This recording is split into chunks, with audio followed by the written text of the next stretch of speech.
Olá, meus amigos, estamos aqui juntos nesse novo módulo, um módulo sobre mudanças nos hábitos de vida com alto impacto e sem nenhum custo. Coisas que você pode fazer que terão um impacto muito grande na sua vida.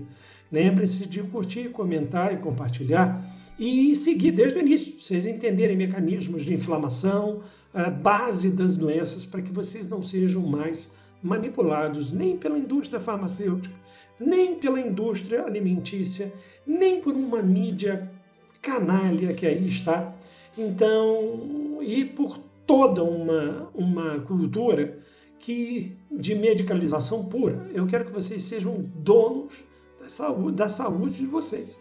É exatamente. Bom, eu falei na outra aulinha, dei uma pincelada sobre vários assuntos que nós vamos abordar aqui e sem custo, basicamente. E aí eu queria abrir a primeira aulinha nossa aqui sobre uma boa noite de sono. Gente, o que acontece é o seguinte: a grande maioria das pessoas sacrifica, por incrível que pareça, a noite de sono. Quando você sacrifica a sua noite de sono, você perde a oportunidade de fazer a limpeza no seu cérebro.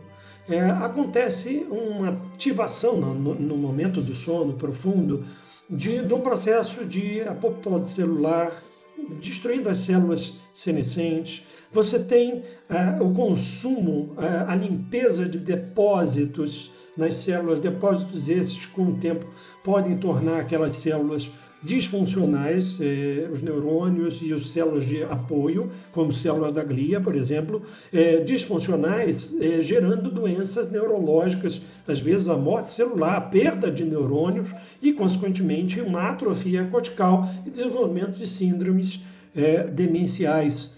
Quando você tem uma boa noite de sono, você limpa essa célula desses depósitos, você faz uma higiene celular, você melhora, você faz uma regulação da liberação de várias substâncias de alto poder antioxidante, como, por exemplo, a melatonina, que é liberada à noite. Você tem a liberação do hormônio do crescimento quando você está dormindo, e o hormônio do crescimento, quando ele passa pelo fígado, fazendo o fígado liberar o que a gente chama de IGF-1, ou Insulin-like Growth Factor 1, fator semelhante de crescimento semelhante à insulina do tipo 1, que faz com que você tenha, ele tem uma ação anabolizante do ganho de massa muscular, ele tem uma ação de queima de gordura, e na criança participa do processo de crescimento epifisário.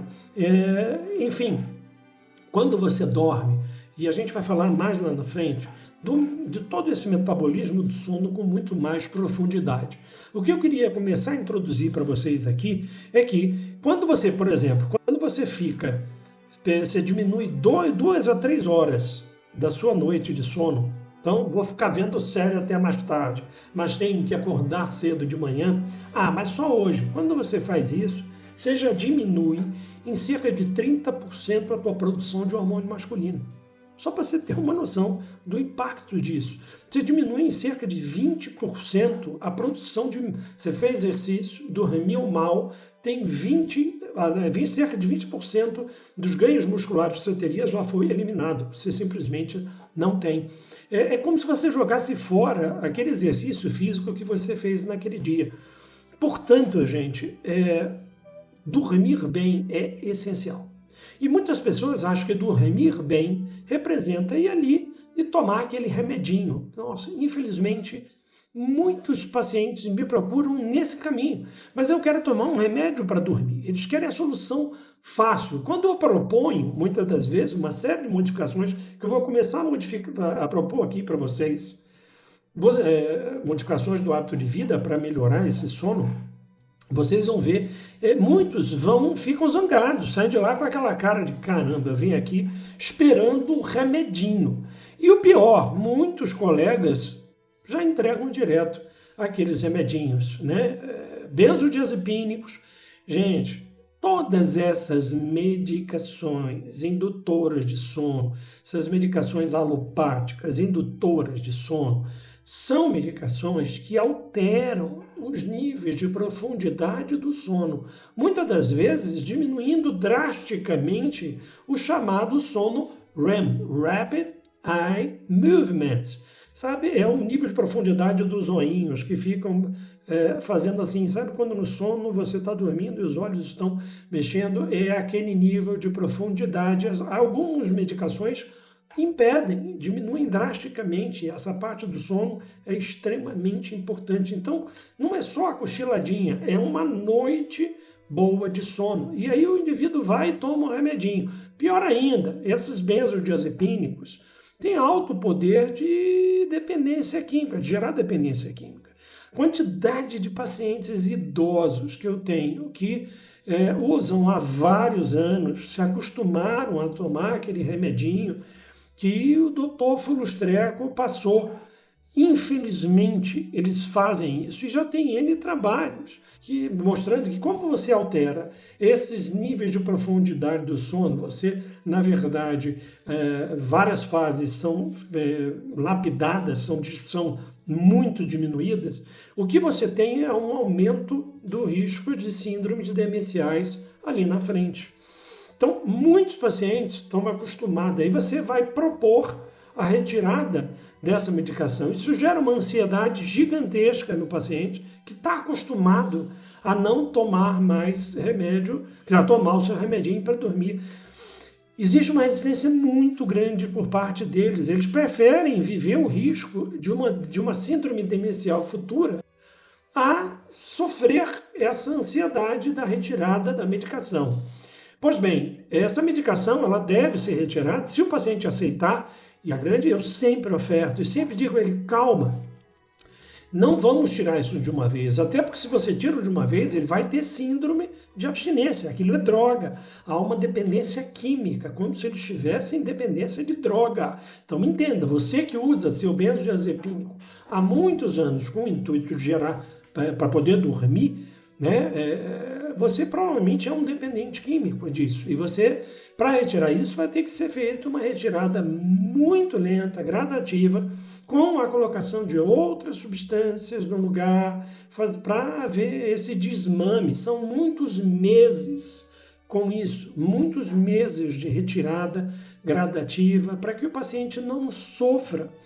Aí você chega lá e o colega tira de uma vez, substitui e o paciente passa mal, cria uma resistência por medo desse sofrimento que ele pode vivenciar com essa retirada abrupta. E aí, pior, emenda do soneto, porque ele não vai querer mais tirar essa droga. A gente tem que entender que nós estamos diante ali de um paciente com dependência química e vai precisar ser compreendido sobre essa ótica e vai ser feita uma retirada gradativa. Então a gente vai tirando devagarzinho, fazendo uma substituição gradativa. Infelizmente, muitos colegas, anos 70, 80, quando o estudo foi liberado para clínicos usarem, muitos clínicos passaram a usar isso em grande quantidade. O paciente tem um mínimo de ansiedade, benzodiazepínico, e a coisa, você tem que ter muito critério. Mas eu uso benzodiazepínico, claro que sim. Muitas das vezes, num paciente, por exemplo, depressivo, que eu preciso entrar com uma medicação antidepressiva e que, na verdade, tem um componente ansiógeno muito grande associado ali. Às vezes eu associo durante 15 dias, 3 semanas, que é o tempo, na verdade, de uma modificação do funcionamento mental com o antidepressivo. Aí eu entro com o benzodiazepínico junto, associo os dois um tempinho, tiro o benzodiazepínico e mantenho o antidepressivo. Mas usar benzodiazepínico como indutor de sono é um problema. É um problema, você está criando um enorme problema para o paciente ali na frente. E a ideia é uma retirada disso. Não, aí alerta você que está utilizando, não se assuste com essa aula e não saia tirando a revelia. Converse com o seu médico, porque tem estratégias muito bem descritas para a retirada gradativa disso. E uma série de modificações de hábitos que a gente vai que eu vou começar a trazer para vocês, que tem condição de melhorar essa qualidade do sono e isso vai sendo substituído gradativamente. Existe, inclusive, medicações no âmbito natural com ótimos efeitos de indução de sono, sem basicamente grandes prejuízos. Eu vou até citar isso também numa próxima aula. Então, assim, fique tranquilo, existem várias estratégias, dá para se fazer sem basicamente grandes sofrimentos para você, mas que isso precisa ser feito. Eu acho que isso precisa ser discutido, porque tem um impacto muito grande ali na frente, tá? Então, gente, você que está caindo de paraquedas, comente, curta, compartilhe. Vamos começar a pensar nessa higiene do seu sono. Não perca a próxima aula. Vamos começar as dicas no âmbito prático. Sou o Dr. André Marroy, sou médico, sou psicanalista. Curta e compartilhe, tá bom? E siga esse curso desde o início. Venha conosco desde o início.